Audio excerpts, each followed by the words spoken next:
अस्सलाम वालेकुम व्यूअर्स, मैं मुज़म्मिल अवान एक बार फिर आपकी खिदमत में हाजिर हूँ इस खबर के साथ कि मुत्तहदा अपोजिशन की 9 रुकनी कमेटी ने हुकूमत के खिलाफ तहरीके अदम एतमाद लाने की मंजूरी दे दी है। इस हवाले से मौलाना फजलुर रहमान साहब ने पाकिस्तान डेमोक्रेटिक मूवमेंट के सरबराह अपोजिशन इत्तेहाद के सरबराह मौलाना फजलुर रहमान साहब ने इस बारे में कहा कि हमने हुकूमत को टफ टाइम देना है, हमने हुकूमत को बहुत टफ टाइम देंगे। असम्बली के अंदर जो अदम एतमाद की तहरीक आएगी, इस हवाले से उन्होंने कहा कि अगले 48 घंटे बहुत अहम है और हम खुशखबरी सुनाएंगे कौम को। हम बहुत जल्द कौम को ये खुशखबरी सुनाएंगे कि अगले 48 घंटों में क्या होने वाला है। और उन्होंने कहा अगले 2 से 3 दिन भी बहुत अहम है। इन 2 से 3 दिनों में ये पोजीशन वाज़ेह होने जा रही है कि गवर्नमेंट कहाँ पर स्टैंड करती है। इस हवाले से मुत्तहदा अपोजिशन की जो 9 रुकनी कमेटी है, उसमें मुस्लिम लीग नून के राना सनाउल्लाह,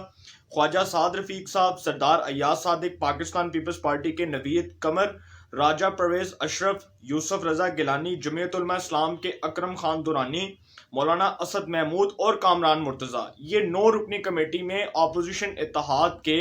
ये 9 मेंबरान थे जिन्होंने हुकूमत के खिलाफ तहरीके अदम एतमाद लाने की मंजूरी दे दी है। इस हवाले से मौलाना फजलुर रहमान साहब का भी बयान आया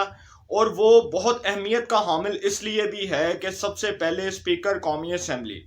असद कैसर साहब के खिलाफ तहरीके अदम एतमाद लाई जाएगी, जिसकी जो वोटिंग है वो खुफिया बैलेट के जरिए होगी, खुफिया राय शुमारी से होगी। जिस तरह सेनेट के इंतखाबात में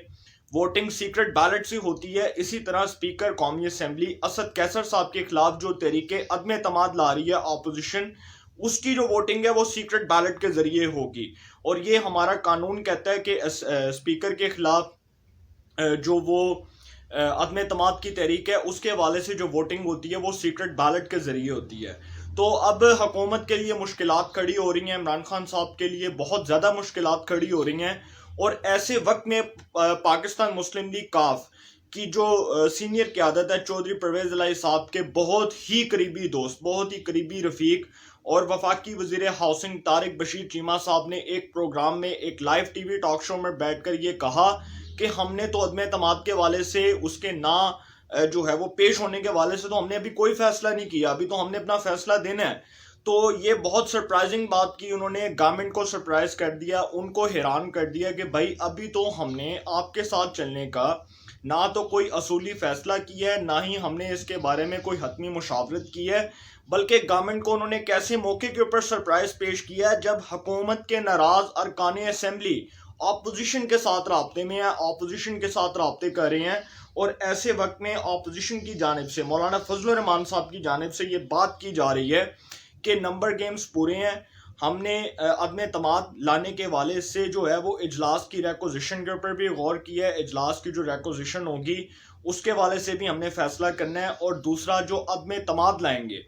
अदम एतमाद के वाले से हम लोग ये फैसला करने जा रहे हैं कि गवर्नमेंट को हमने कितना टफ टाइम देना है असेंबली के अंदर। ये हुकूमत के लिए जो मुश्किलात खड़ी हो रही हैं, इमरान खान साहब के इक़्तिदार का आप कह सकते हैं कि वो जो एक ख़तरनाक मोड़ है ना, वो अब आ चुका है। अब इमरान खान साहब का इक़्तिदार एक ऐसे मोड़ के ऊपर खड़ा हुआ है कि ना तो इमरान खान साहब आगे जा सकते हैं और ना इमरान खान साहब पीछे जा सकते हैं, बल्कि वो दरमियान में एक ऐसी जगह पर, एक ऐसे मुकाम पर खड़े हैं जहां पर उनको अब कोई नहीं बचा सकता। ना तो वो फ़ोन कॉल्स बचा सकती हैं, ना ही अब कोई उनको हाथ बचा सकता है, ना ही उनको कोई जो है वो बैरूनी मदद बचा सकती है, ना ही उनको कोई जो है उनका इत्तेहादी बचा सकता है। और मौलाना फजलुर रहमान साहब ने ये कहा, उन्होंने बहुत इंपॉर्टेंट स्टेटमेंट दी, बहुत इंपॉर्टेंट बयान दिया। उन्होंने कहा कि हुकूमत के इत्तेहादियों के बगैर हम लोग तहरीके अदम एतमाद बहुत आसानी से कामयाब करवा लेंगे। और ये राना सनाउल्लाह साहब पहले दिन से मीडिया के ऊपर आकर ये बात कर रहे हैं कि हुकूमत दे इत्तेहादियां दी सानू लोड़ नहीं पेगी, असी तहरीके अदम एतमाद जड़ा उन जी कामयाब करवा लेंगे। ये जो हुकूमत के अरकान असम्बली हैं, अब इसमें मुस्लिम लीग नून ने एक दफ़ा इतराफ़ किया था कि उनके साथ 16 अरकान असम्बली राब्ते में है, हुकूमत के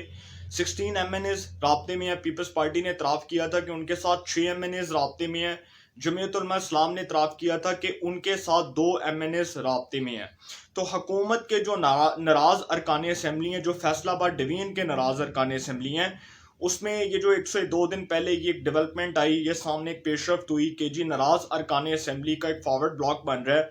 और वो नाराज़ अरकान असम्बली की रिपोर्ट اس حوالے سے جو خبر آئی وہ حکومت کے بہت ہی پسندیدہ چینل ایئر وائی نیوز کے اوپر آئی، اور اسی کے ایک سینئر رپورٹر نے اس خبر کو بریک کیا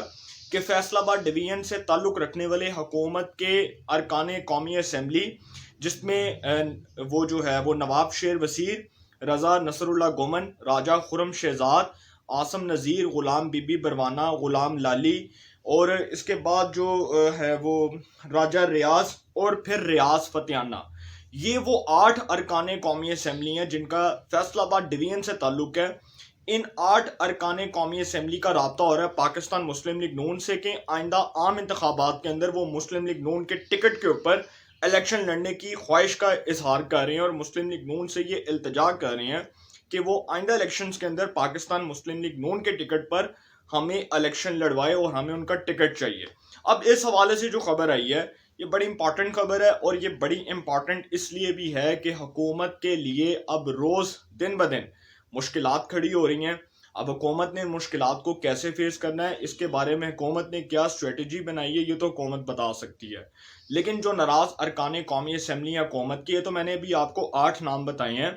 جنوبی پنجاب سے اگر میں شروع ہوں گا تو وہ عاشق گوپانگ، باسط سلطان بخاری، اس کے بعد وہ طاہر اقبال چودھری، اس کے بعد جعفر لغاری، اس کے بعد وہ اس طرح کے بہت سے ایسے ارکان اسمبلی جو ہیں وہ حکومت کے ناراض ارکان اسمبلی اپوزیشن کے ساتھ رابطے میں، اور شہباز شریف صاحب کے بہت ہی قریبی دوست جو ہیں وہ ان کا مجھے نام بھول گیا، جو ڈیرہ غازی خان سے ایم این اے بھی ہیں، وہ کھوسا صاحب، تو وہ بھی شہباز شریف صاحب کے ساتھ رابطے میں ہیں۔ تو ایسے موقع کے اوپر اپوزیشن کو اگر بہت بڑا سرپرائز مل گیا تو اپوزیشن جو ہے 35 سے 40 ارکان کو تو اپنے ساتھ ملانے میں، ان کی حمایت کو حاصل کرنے میں بہت اچھی طرح کامیاب ہو سکتی ہے، اور حکومت کے لیے پھر ایک مشکل کھڑی ہو جائے گی کہ عدم اعتماد کی صورت میں اتحادی ووٹ دے بھی دیتے ہیں تو حکومت کے جو ناراض ارکان اسمبلی ہیں وہ اپوزیشن کی طرف اپنا پلڑا ڈال دیں گے اور اپوزیشن کو ووٹ دیں گے، تو اس سے حکومت کو بہت بڑا جو ہے وہ آپ کہہ سکتے ہیں کہ خطرہ لاحق ہو سکتا ہے۔ تو اب فیصلہ تو حکومت نے کرنا ہے کہ انہوں نے اس طریقے میں اعتماد سے کیسے نجات حاصل کرنی ہے، لیکن مولانا فضل الرحمان صاحب نے کہا کہ جی میں نواز شریف صاحب کے ساتھ بھی رابطے میں ہوں، زرداری صاحب کے ساتھ بھی رابطے میں ہوں، اور عدم اعتماد کے حوالے سے جو اجلاس کی ریکوزیشن ہے اس کے اوپر بھی غور ہو رہا ہے، اجلاس کی ریکوزیشن کے اوپر بھی بات ہو رہی ہے، جو ہوگا حتمی منظوری کے ساتھ ہوگا، جو ہوگا پاکستان ڈیموکریٹک موومنٹ کے پلیٹ فارم سے ہوگا۔ ایک جانب پیپلز پارٹی لانگ مارچ کر رہی ہے، دوسری جانب کاف لیگ نے سرپرائز دے دیا کہ جی ابھی تو ہم نے کوئی فیصلہ نہیں کیا۔ جہانگیر ترین صاحب لنڈن روانہ ہو چکے ہیں، ان کی نواز شریف صاحب سے کیا ملاقات ہوتی ہے، حکومت کے ناراض ارکان اسمبلی اپوزیشن کے ساتھ رابطے میں ہیں، تو عمران خان صاحب جو ہے نا، اب ان کے لیے یہ مرحلہ ایسا مرحلہ آ چکا ہے کہ نہ وہ بچنے کے قابل رہیں گے اور نہ ہی وہ کسی ہاتھ کے ذریعے کسی مدد کو حاصل کرنے میں اس کے قابل رہیں گے، بلکہ عمران خان صاحب کے لیے اب وہ مرحلہ آ چکا ہے کہ ان سے اب یہ فیصلہ خود نہیں ہو رہا کہ وہ کیا کریں، وہ کسی حتمی نتیجے پر نہیں پہنچ رہے، اور ہو سکتا ہے کہ اسد کیسر صاحب کے خلاف جو تحریک عدم اعتماد ہے وہ کامیاب ہونے کے بعد عمران خان صاحب اسمبلیوں کو ڈیزالو کر دیں، کیونکہ میں اگر اپنے معتبر ذرائع کے مطابق یہ بات کروں تو مجھے میرے معتبر ذرائع یہ بتاتے ہیں کہ عمران خان صاحب کے اوپر اتنا پریشر بلڈ اپ ہو گیا ہے کہ اسد کیسر صاحب کے خلاف جو خفیہ رائے شماری سے سیکرٹ بیلٹ کے ذریعے جو ووٹنگ ہوگی، اس سیکرٹ بیلٹ کے اندر ان کے ارکان اسمبلی، حکومت کے ارکان اسمبلی حکومت کو سرپرائز دے سکتی ہیں، تو حکومت اگر فارغ ہوئی تو عمران خان صاحب اسمبلیاں ڈیزالو کر سکتے ہیں۔ اس بارے میں کیا حتمی پیش رفت ہوتی ہے یہ آنے والے وقت میں پتہ چلے گا، انشاءاللہ پھر ملاقات ہوگی۔ اپنا بہت خیال رکھیے گا، اللہ تعالیٰ آپ سب کو خوش رکھے، ملک پاکستان پہ اپنا خاص کرم فرمائے۔